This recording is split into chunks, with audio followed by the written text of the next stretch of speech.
भारतीय रेल जो भारत की लाइफलाइन कहलाई जाती थी, आज उसकी स्थिति ऐसी है कि अगर मजबूरी ना हो तो शायद कोई यात्री रेल की ओर देखना भी ना चाहे। सर, जहां दुनिया की ट्रैवल की रफ्तार बढ़ रही है, वहीं भारतीय रेल जो हमारी लाइफलाइन है उसकी रफ्तार घट रही है। पहले तो सर शताब्दी और राजधानी की स्पीड कम कर दी गई ताकि वंदे भारत की स्पीड बढ़ा दी जाए और उसको फास्टेस्ट ट्रेन घोषित किया जाए। लेकिन अब जून 2024 की रिपोर्ट बताती है कि वंदे भारत की भी स्पीड को कम कर दिया गया है। बताया जा रहा है कि हमारे रेल ट्रैक्स उतने पर्याप्त नहीं है कि इतनी तेज रफ्तार पे वंदे भारत भाग सके। जिस वंदे भारत का प्रचार रेल मंत्री जी करते थकते नहीं है, आज उस वंदे भारत का किराया इतना है कि गरीब आदमी छोड़िए, आम आदमी भी उसे अफोर्ड नहीं कर पा रहा। थर्ड एसी, सेकंड एसी को सर एक समय पर लग्जरी माना जाता था, लेकिन आज वो जनरल बोगी से भी बुरी स्थिति में है। अगर टिकट मिल भी जाए sir third AC, second AC की, तो सीट मिलने की कोई गारंटी नहीं है। कई रूट्स पर आलू की बोरियों की भांति लोगों को ठूसा जा रहा है और अगर ट्रेन के टॉयलेट में भी सीट मिल जाए तो आदमी अपने आप को सौभाग्यशाली समझता है। और सर आप अपना अनुभव देखिए, जब आप सबसे पहले प्लेटफॉर्म पर पहुंचते हैं अपनी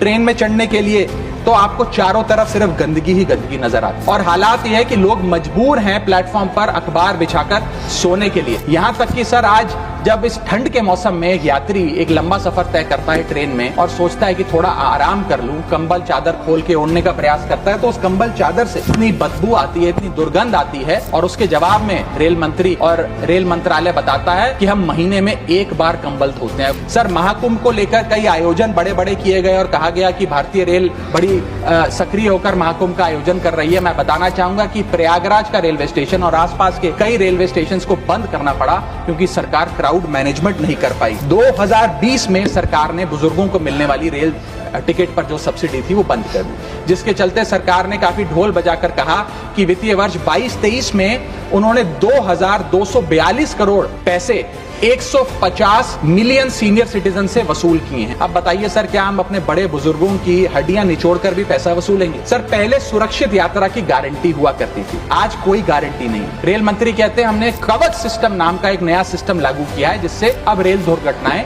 बंद हो जाएंगी। सर, क्या एक महीना भी ऐसा बीता कवच सिस्टम लागू होने के बाद जब रेल दुर्घटना का कोई समाचार हमारे पास नहीं आया? जितनी भी ये समस्याएं बताई गई हैं, अगर रेल मंत्री रील से ज्यादा रेल पर ध्यान दे तो अवश्य इसका इलाज हो जाएगा।